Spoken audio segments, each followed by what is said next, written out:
ಬರ್ತ್ಡೇಗೆ wish ಮಾಡಿದ್ದಕ್ಕೆ ಹಳೆ lover ಕತೆ ಫಿನಿಶ್.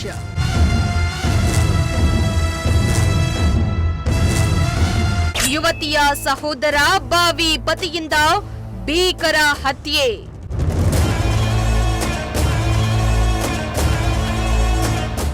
ಎಸ್, ಇತ್ತೀಚಿನ ದಿನಗಳಲ್ಲಿ ಚಿಕ್ಕ ಚಿಕ್ಕ ವಿಷಯಗಳಿಗೆ ಗಲಾಟೆ ಕೊಲೆಗಳು ನಡೀತಾ ಇರೋದು ನಮ್ಮ ಸಮಾಜ ಎತ್ತ ಸಾಕ್ತಾ ಇದೆ ಅನ್ನೋ ಪ್ರಶ್ನೆ ಎದ್ದಿದೆ. ಹಳೆ ಲವರ್ಗೆ ಜಸ್ಟ್ ಬರ್ತ್ಡೇ ವಿಶ್ ಮಾಡಿದ್ದ ಅನ್ನೋ ಒಂದೇ ಒಂದು ಕಾರಣಕ್ಕೆ ಹುಡುಗಿಯ ಸಹೋದರ ಕಿರಣ್ ಹಾಗೂ ಮದುವೆ ಗಂಡು ವೇಣು ಎಂಬುವವನು ಸ್ಕೆಚ್ ಹಾಕೊಂಡು ಹಳೆ ಲವರ್ ಕಥೆಯನ್ನೇ ಫಿನಿಶ್ ಮಾಡಿದ್ದಾರೆ. ಮಾಜಿ ಲವರ್ನನ್ನ ಬರ್ಬರವಾಗಿ ಹತ್ಯೆ ಮಾಡಿರೋ ಘಟನೆ ಚಿಕ್ಕಮಗಳೂರು ಜಿಲ್ಲೆ ತರೀಕೆರೆ ತಾಲೂಕಿನಲ್ಲಿ ನಡೆದಿದೆ.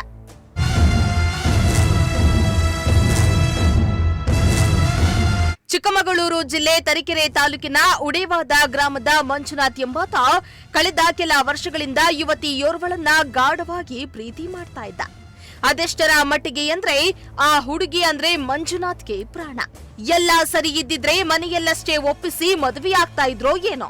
ಆದ್ರೆ ವಿಧಿಯಾಟಕ್ಕೆ ಯುವತಿಗೆ ಮನೆಯಲ್ಲಿ ಬೇರೆ ಗಂಡನ್ನ ನೋಡಿದ್ದು ವೇಣು ಎಂಬ ಯುವಕನ ಜೊತೆ ಮದುವೆ ನಿಶ್ಚಯವೂ ಆಗೋಗಿತ್ತು. ಕೆಲ ದಿನಗಳ ಹಿಂದೆಯಷ್ಟೇ ಎಂಗೇಜ್ಮೆಂಟ್ ಕೂಡ ಆಗಿತ್ತು. ಇತ್ತೀಚೆಗೆ ಯುವತಿಯ ಹುಟ್ಟುಹಬ್ಬ ಇದ್ದಿದ್ರಿಂದ ಮಂಜು ಸೋಷಿಯಲ್ ಮೀಡಿಯಾದಲ್ಲಿ ಮಂಜುನಾಥ್ ವಿಶ್ ಮಾಡಿದ್ದ.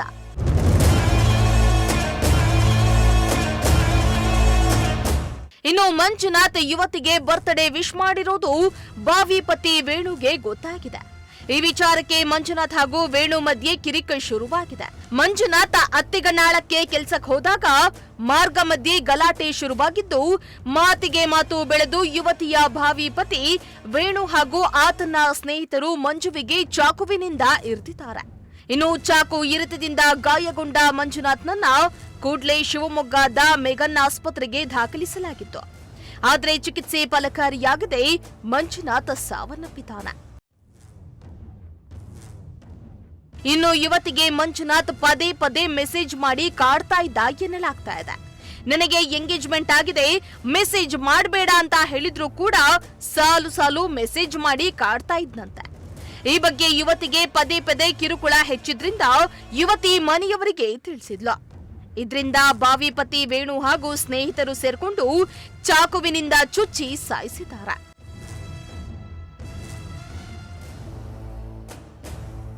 ಎಂಗೇಜ್ಮೆಂಟ್ ಆಗಿದ್ದ ಯುವತಿಗೆ ಪದೇ ಪದೇ ಮೆಸೇಜ್ ಮಾಡಿದ್ದ ತಪ್ಪಿಗೆ ಹಳೆ ಲವರ್ ಸಾವನ್ನಪ್ಪಿದ್ರೆ ಬಾವಿ ಪತಿ ಹಾಗೂ ಸ್ನೇಹಿತರು ಕೊಲೆ ಆರೋಪದ ಪ್ರಕರಣದಲ್ಲಿ ಜೈಲು ಪಾಲಾಗಿದ್ದಾರೆ. ಸದ್ಯ ಈ ಸಂಬಂಧ ತರೀಕೆರೆ ಪೊಲೀಸ್ ಠಾಣೆಯಲ್ಲಿ ಪ್ರಕರಣ ದಾಖಲಾಗಿದ್ದು ತನಿಖೆಯನ್ನ ಮುಂದುವರೆಸಿದ್ದಾರೆ. Bureau report, Prajashakti TV.